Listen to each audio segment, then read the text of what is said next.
Hey, what's up, nerds? It's Shane. Welcome back to Guys at Magic. I'm joined by David. Say what up, dude. Yeehaw! Yeehaw is right, partner. Today we're going to be talking about David's $100 upgrade of the Precon that came out in Outlaws of Thunder Junction, and that is the Desert Bloom deck. We are also uploading the $100 and $300 upgrade to the backup commander on our Patreon. If you'd like to see that, check the link in the description below. Before we jump into your awesome additions, David, let's just talk about the face commander and a little bit about what the deck wants to do. Yeah, so the face commander straight out of the box. This is going to be Yuma, Proud Protector. Yuma is 5, a red, a green, and a white. So he's a total of 8 mana. He's a legendary creature human ranger. He's a 6/6, and then he's got a couple of abilities. The first one says that this spell costs 1 less to cast for each land card in your graveyard. The second of which says whenever Yuma, Proud Protector, enters the battlefield or whenever he attacks, you may sacrifice a land, and if you do, you draw a card. And then it also says that whenever a desert card is put into your graveyard from anywhere, create a 4/2 green plant warrior creature token with reach. So there's a lot going on here. This deck is very focused on playing around with deserts. So if you look through the mana base, just straight out of the precon, there's tons of deserts in this. Just did a little bit of a spoiler. I didn't really touch up the mana base a whole lot on this. I just feel like for the most part, it's already running a massive amount of deserts. So it's kind of already doing what you want to be doing, just kind of straight out of the box. Really, the big focus of this is trying to make Yuma cheaper because 8 mana is a lot of mana, and then being able to take advantage of sacrificing those lands to either draw cards or make tokens. Yeah, dude, you're going to make some awesome little 4/2 cacti. Yeah, he's holding one right there in the picture. All right, cool. Well, we got an idea what the deck wants to do. Why don't we just start walking through some of your new additions for this $100 upgrade?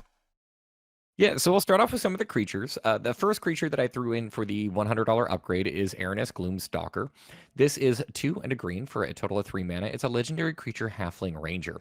It's a 3/3 with Death Touch, and it says whenever it attacks, return target land card from your graveyard to the battlefield. We're going to be sacrificing a lot of lands. We also have the ability to cycle some of our lands or just like mill or discard lands. So we need to be able to make sure that we're getting those back into play. That way we can continue to keep our engines online. And Aranus allows us not only to just like grab a land, but it puts it directly back onto the battlefield too. So it helps to mitigate whenever we're sacrificing our lands. Sounds good. With a deck that's going to be caring about lands in the graveyard, I feel like it's going to be very useful for you. Yeah. The next one here is Aftermath Analyst. This is 1 and a green for a creature elf detective. It's a 1/3, and it says whenever it enters the battlefield, mill 3 cards. It has another ability in which you can pay 3 and a green and sacrifice it, and then you return all land cards from your graveyard to the battlefield tapped. So same kind of logic whenever it came to the last card. We want to be able to make sure that we can get those lands back into play. But I love this card a lot because not only is it going to be helping us out to be able to grab those lands and get them back, but we're also going to be milling cards. So this deck has a little bit of an interesting like sub theme whenever it comes to mill, in that our commander actually doesn't care how deserts get into the graveyard to make those 4/2 tokens. It just cares about the deserts going to the graveyard. So even if we mill one, we'll still be able to make one of those 4/2s. Perfect, dude. You're going to get a little cactus army. Love those additions. Those are great. What about some other creatures? We have Dryad of the Elysian Grove. This is 2 and a green for an enchantment creature, Nymph Dryad. It's a 2/4, and it says you may play an additional land on each of your turns, and it also says that lands you control are every basic land type in addition to their other types. So it helps to fix up our mana as well as just generally help out with ramp and overall production for our mana. One of the things that I have noticed about this deck is that whenever Yuma does kind of get turned on, you can find yourself in a really weird predicament sometimes where you kind of like stasis yourself, where if you say, for example, have like 6 lands and you go to attack with Yuma, you can blow up one of your lands, and then like if you play a land for the turn, you're not actually going forward. You kind of like stifle your overall land, your land count with this commander. So cards that allow us to play multiple lands over the course of a single turn are super, super helpful. Yeah, that makes total sense because you're going to be setting yourself back to get the advantage, and then, yeah, you want to be able to double drop like that. Seems good to me, man. I'm also going to put Hermit Druid in this list. It's 1 and a green for a creature druid. It is a 1/1, and it has an ability in which you can pay a green, tap it, and then you reveal cards from the top of your library until you reveal a basic land card. Put that card into your hand and put the other revealed cards into your graveyard. So this guarantees that we are going to be able to hit a land, but specifically it is only going to stop that mill on a basic land. This deck does still run a fairly decent number of them, so you're not going to mill yourself to death, and you don't have to worry about that. But there is a fairly decent chance that you might mill over a desert or two, and the process, which is something that Yuma does care about. Yeah, Hermit Druid puts in work if you're trying to fill your graveyard. So this will be great for you. Those are the creature packages. What about some artifacts? Yeah, so the deck actually straight out of the box is incredibly artifact light. There's only 5 included in the deck. And speaking of which, of those 5, 4 of which are mana rocks. So not a whole lot of utility, not really a whole lot of artifact ramp either. There are 2 cards that jump out to me, though, that really want to be in this list. The first of which is Conduit of Worlds. This is 2 and 2 green for an artifact that says you can play lands from your graveyard. It also has a second ability in which you can tap it, choose a target non-land permanent card in your graveyard, and if you haven't cast a spell this turn, you may cast that card. If you do, you can't cast any additional spells this turn, though, and you can only activate it as a sorcery. It's a fun little way for you to be able to get some extra value out of your cards. And if you are finding yourself in a top deck situation, Conduit of Worlds can be really powerful because you do have the ability to recast some of your things that maybe have died off earlier on in the course of the game. Plus, that passive ability, just being able to play our lands again from the graveyard, is super powerful. I was going to say, I think just the ability of getting your lands back again is what you're really going to be capitalizing on with this card. I love it. Love it in this deck. And speaking about getting lands back into play, this next card does basically the same thing. This is going to be Crucible of Worlds. For 3 mana, you get an artifact that says you may play land cards from your graveyard. Same kind of thing, just without the additional upside from Conduit of Worlds. Yep, down and dirty Crucible of Worlds is fantastic. So we have another utility artifact that I do want to bring up here. Super important for this deck, and this one's going to be Mesmeric Orb. This is 2 mana for an artifact that says whenever a permanent becomes untapped, that permanent's controller puts the top card of his or her library into his or her graveyard. We are not a mill deck. We're not trying to win via milling our opponents out. However, we are looking to throw some deserts into our graveyard, or just generally be able to fill up our graveyard with lands. Mesmeric Orb does a wonderful job of allowing us to be able to self-mill through our deck, so it kind of fuels Yuma in that regard. Dude, an early Mesmeric Orb will just go insanely crazy. That card is so not fun to play against, but in your deck in general, I can see it just putting in so much work for you. Yeah, hopefully we can drop this thing turn 2 and then get Yuma out ASAP. All right, cowboy. Those were all your utility artifacts. Do you have any other artifacts? Yeah, we do have 3 mana production artifacts, some mana rocks that I did want to throw in here. Like I mentioned a moment ago, there was only 4 mana producing artifacts in the deck. And for this being a deck that is very expensive as far as mana value goes, there's not much ramp. So it just kind of strikes me as a little bit odd that we don't actually have a whole lot of ways for us to be able to, I don't know, take advantage, have that explosive start, or really even just kind of keep pace with, I feel like, most other decks. So what I do want to throw in here are the 3 talismans for this color combination. That being Talisman of Unity, Talisman of Conviction, and Talisman of Impulse. These are all 2 mana artifacts. They can all tap for either a colorless, or they can tap for one of 2 different colors of mana, but whenever they do, they'll deal 1 damage to you. They are fantastic for you to drop on turn 2. I love having one of these in my opening hand because it helps me to just get that little bit of extra acceleration. And since they do come in untapped, you can use that mana immediately if you need to. I'm very surprised they didn't come in your deck. They weren't in my deck either. Very interesting, but yeah. Great ads. Put them in. So do we have anything in the spell department that you're adding? We do. The first 2 that I'm going to talk about are just kind of generally just good cards. The first of which is Swords to Plowshares. For a single white mana, you get an instant exile target creature. Its controller gains life equal to its power. Fortunately for us, we did have Path to Exile already included in the Precon, so only had to grab one of these 2. The single target removal in this deck, actually not terribly bad. And there were quite a few mass target removal spells. But I did want to make sure that we at least threw this one in. This is a premier removal piece, so I want to make sure that we have access to it. Yep, easy include. Similarly, for the next card, this one is Blasphemous Act. It is 8 and a red for a total of 9 mana. It's a sorcery that says that it costs 1 less to cast for each creature on the battlefield, and it deals 13 damage to each creature. This is a board wipe, and oftentimes it's a board wipe that only costs a single red mana. It costs 1 red mana when you need it the most. Those are your direct damage spells or removal pieces. What else you got in here? These next 3 that we're going to talk about are really going to be just much more on theme for the deck to be able to help us make sure that our game plan is up and going. The first card here is Scape Shift. This is 2 and 2 green for a total of 4. You get a sorcery, and it says sacrifice any number of lands. Search your library for up to that many land cards. Put them onto the battlefield tapped, and then shuffle your library.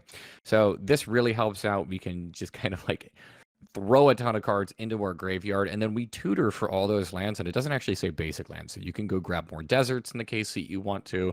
This helps to mana fix, I guess, in the case that you need to, but this is a card that you do want to save for the later portions of the game. That way you can just like make a ton of cactus people. Cactus people. I love it. Yeah, that card's insane, dude. We also have crop rotation. This is a single green mana for an instant. It says, as an additional cost to cast a spell, sacrifice a land. You get to search your library for a land card, put that card onto the battlefield, and then shuffle. So it can go grab any land, and then the land that it is going to grab just goes directly into play. So it doesn't even go into play tapped. The other really like positive thing about this too is that you do have to sacrifice a land. Normally that's a downside, but in this deck, it's actually a benefit. Yeah, I was gonna say there's no downside to this card at all in your deck. And then the last card that we're going to talk about is Life from the Loam. It is 1 and a green for a sorcery. It says return up to 3 target land cards from your graveyard to your hand, and it has Dredge 3. For those of you who are not familiar with the way that this mechanic works, is if Life from the Loam is in your graveyard, instead of drawing a card, you can dredge, which means that you'll put Life from the Loam from the graveyard back into your hand, and you'll mill the top 3 cards of your library. So it does help to fuel your graveyard a little bit. It also helps to make sure that in the case, you need to, you can grab some of those lands from your graveyard and still be able to play them later on. Well, is that all your ads, dude? I'm liking them so far. That is all of the ads, at least for the $100 version of this deck. Cool, man. Well, I loved those ads. I can't wait to play against this deck. But now we got to do the part that everyone hates, where you have to cut out cards to make room for all those awesome new cards. So why don't we start walking through some of the cards you're cutting to make room for them? So the first creature here is going to be Nantucket Cultivator. This is 3 and a green. It's a total of 4. It's a creature insect druid. It's a 2/2, and it says whenever it enters the battlefield, you may discard any number of land cards, put that many +1/+1 counters in Nantucket Cultivator, and draw that many cards.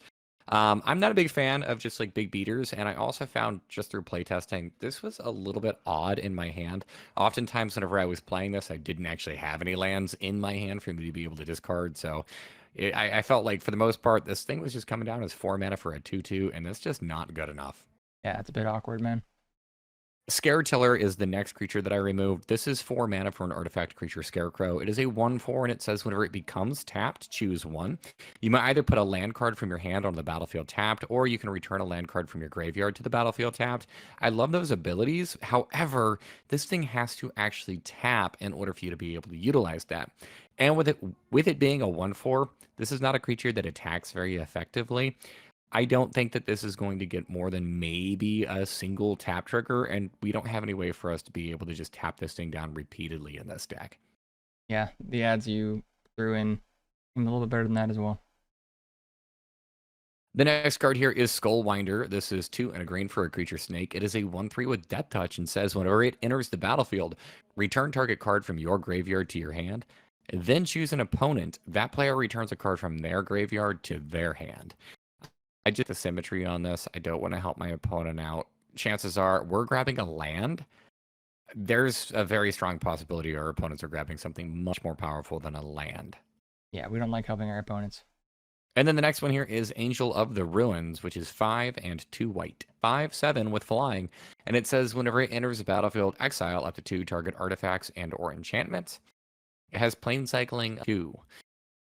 Wizards, please stop printing this card. I feel like I have removed this from Precon. Like every other Precon cycle, I feel like I am removing this card. Those are all the creatures are cutting. You cutting anything else in the non-creature department? Oh, absolutely. We got to make room for all those new toys. So the first one here is going to be Decimate. This is 2, a red and a green for a total of 4 mana. You get a sorcery, and it says destroy target artifact, creature, enchantment, and land. If you do not happen to have 4 targets for Decimate, you cannot cast the spell. I like being able to blow up all of those things. I like flexibility, though, even more, and this card is very rigid. This is oftentimes just a dead card in your hand. Yeah, I tend to cut this card quite often as well. The next one here is Heaven and Earth. This is an Aftermath card. The Heaven portion of this card is a green and X, and it says for an instant that it deals X damage to each creature with flying. For Earth, you get a spell that is a sorcery, which you can pay 2 red and X, and it says Earth deals X damage to each creature without flying. You have to cast Heaven before you can cast Earth, or you have to be able to mill it so that you can cast Earth. The Earth portion is an Aftermath, so you do have to cast that from your graveyard. It's just a little odd and a little bit clunky. I like my board wipes to just like wipe the board and not kill selective creatures. Yeah, I can see why you might want to cut this one, bud. Valorous Stance is the next card we're going to be removing. This is 1 and a red for an instant. It says choose 1. Target creature gains indestructible until end of turn or destroy target creature with toughness 4 or greater. I do like the flexibility of giving something indestructible. Realistically speaking, however, we probably don't need this ability in this deck. With our commander having a cost reduction, he does become very cheap in the later portions of the game. And destroying a target creature with toughness 4 or greater is still a little bit more on the restrictive side. I do think that Swords to Plowshares is just a much better card. Completely agree with you, bud. Electric Revelation is 2 and a red for an instant. It says, as an additional cost to cast this spell, discard a card. It says, draw 2 cards, and this has a flashback of 3 and a red. We have plenty of these kinds of style of effects in this deck. I just felt like this one was a little bit redundant. I don't need all of them. Embrace the Unknown is kind of an oddity in this deck. I do like this as a card, and it's a card specifically designed for this commander product, but I don't see how this really fits in. This is 3 and a red for a total of 3 mana. It's a sorcery. It says exile the top 2 cards of your library until the end of your next turn. You may play those cards, and this card has Retrace. This feels like it should have probably just been printed in like the Is It Spellslingers deck. It's a cool card advantage piece, but it doesn't do anything about lands. It doesn't care about lands, and we're trying to play things from our graveyard. I was gonna say, yeah, you don't want to be exiling stuff in this deck. This deck also came, if you haven't noticed, with an abundance of board wipes. The next one here is Descend Upon the Sinful. It is 4 and 2 white for a sorcery. It says exile all creatures. It also has a Delirium ability, which says put a 4/4 white angel creature token with flying onto the battlefield if there are 4 or more card types among cards in your graveyard. Delirium is kind of a weird one. We have the ability to be able to make that 4/4, but it's not guaranteed. We're mainly trying to dump lands into our graveyard more so than anything else. So there are times which you will cast this, and it is just simply 6 mana for a mass removal spell. Sometimes that's okay. Sometimes that is not. 6 mana is a bit more than what I want to pay for my board wipes. Yeah, our premium board wipes now do not cost 6. Next card is Unholy Heat. This is a single red mana for an instant. It says it deals 2 damage to target creature or planeswalker. It does, however, have Delirium, in which it says it deals 6 damage instead if there are 4 or more card types amongst cards in your graveyard. So the card fortunately does get much better with Delirium. However, I really don't like the potential of only having this thing hit for 2. So I'm just going to cut this. Oftentimes through playtesting with this deck, I felt like it was just like it was too varied, and it was just not consistent enough. All right, all those cuts make sense, Dave. Talk to me about some enchantments you were cutting, though. There are 2 enchantments we're going to be removing here, the first of which is Martial's Anthem. This is 2 and 2 white, a total of 4 mana for an enchantment, and it has multi-kicker of 1 and a white. It says creatures you control get +1/+1. It also says whenever it enters the battlefield, you return up to X target creature cards from the graveyard to the battlefield, where X is the number of times Martial's Anthem was kicked. This is a solid card. However, we are mainly looking to throw lands into the graveyard. We are, of course, obviously going to be hitting other things as well, but we don't actually have a ton of mana in this deck. Yuma is a very interesting commander in that he's more so on the expensive side and he cares a lot about lands, but once he gets out and gets going, he does start to cannibalize your mana base. So you're probably not going to be able to actually kick this thing more than twice, and even at that, that's going to be a bit of a stretch. Yeah, this is a big mana sink for a deck that throws all its mana in the graveyard. Yeah, I don't know. It's a little bit odd. I understand that like this is a cool card, and I'm glad that it got a reprint. I don't see much of it here, especially with like creatures getting +1/+1. That's a really neat effect if you're planning on going really wide. But even with our deck being a token production deck, we're not really like a super wide token production deck. We operate with like maybe 2, 3, maybe 4 of our plant tokens in play. The next enchantment here is Bitter Reunion. This is 1 and a red for an enchantment. It says whenever it enters the battlefield, you may discard a card, and if you do, you draw a card. You can also pay 1, and creatures you control gain haste until end of turn. I liked this card a lot. This was actually the last card that I removed from this list, and this would be the first card that I would put back into it if I was going to go back through and like make any other changes. or decide maybe one of my ads just wasn't good enough. So Bitter Reunion, I do like the effect, and I do like giving my things haste. It's kind of a neat little way for you to like surprise your opponents. I just felt like whenever it came to making some cuts, we already have several of these effects that are like cycling through our hand or dumping cards into the graveyard.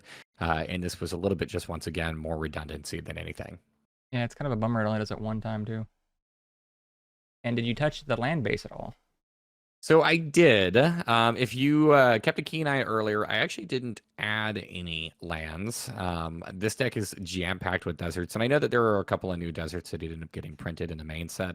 For the most part, I just wanted to leave the mana base as is. I may go back and revisit that for the $300 version, but for this, I did remove 2 lands. This Precon comes with 40 lands straight out of the box, which is quite a bit, even for a lands matter deck. The first one here is Croson Verge. This is a land that says it always enters the battlefield tapped. You can tap it to add a colorless, or you can pay 2 mana, tap it, and sacrifice it to search your library for a forest or a plains card. And then those go onto the battlefield tapped. Shuffle your library. That's just, it's too much tapped. This card is way too slow. Tapped on tapped on tapped. And then the other one is Sheltered Thicket. It is a land that is both a mountain and a forest. It can tap for either a red or a green. It enters the battlefield tapped, and it does have cycling of 2. We've got other ways for us to be able to put our lands into the graveyard. We have plenty of other lands that do have cycling as well. I needed to cut something. This one is not it's not a desert, and it enters the battlefield tapped. So I had 2 strikes against it. And yeah, now it's gone.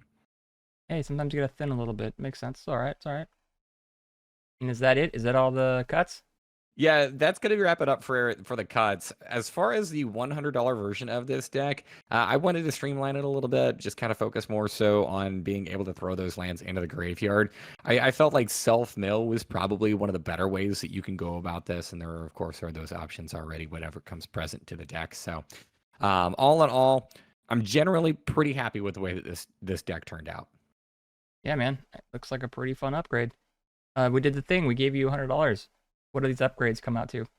This came up to $97 as of the time of this recording. Very nice, dude. A little bit under budget. And I'm sure prices will fluctuate once the deck is fully out, but there you go. Go ahead, pick it up. Do you have any final thoughts? I know you kind of just already wrapped it up a little bit, but any more final thoughts? Final thoughts for those people, and I'll be completely upfront and honest here. For those people who are going to go out and pick up this Precon, if you are curious or want to play around with deserts, the face commander is Yuma. The backup is Kiri, which is also kind of unique and very cool in their own regard. However, the deck does actually include Hazazon, which is another 3. But it's a 3-color cares about deserts legendary creature. I think he actually is the best legendary creature to helm this deck, and he's in the box. Yeah, he's been around for a minute now, and he's like a well-known desert commander. So, hey, you have all 3 of them now. I do have all 3. Well, awesome, man. I am excited to play our 100. Honestly, I can't wait to see how these decks interact with each other. So everyone else, if you'd like to leave David a comment, let him know. Maybe he missed a cut. Maybe he didn't add something you thought he should add. Drop him a comment. Let him know. We like to read those and learn, and we always kind of build upon what we read, and going forward, we try to make our decisions a little better. But while you're also down there, don't forget to like the video if you liked it and subscribe to the channel, because we're doing these $100 upgrades for all the decks coming out. You don't want to miss out on any of those. Plus, there'll be a $300 version coming out for this deck as well that you definitely don't want to miss. In the description down below, you'll find a list of the mocks for this deck. You can check it out. You can goldfish it, pick up the cards. It's in the description. Also, while you're down there, you'll find a link to all of our social medias. That is Twitter, TikTok, Instagram, @guysatmagic. Check them out. And then lastly, down in the description, you'll find a link to our Patreon. If you want to give us a little extra love, also as a reminder, we're doing the $100 and the $300 for this backup commander on our Patreon. So if you would like to see that, check out the link in the description below to our Patreon. And until the next video, this is Guys at Magic. Bye-bye. Later.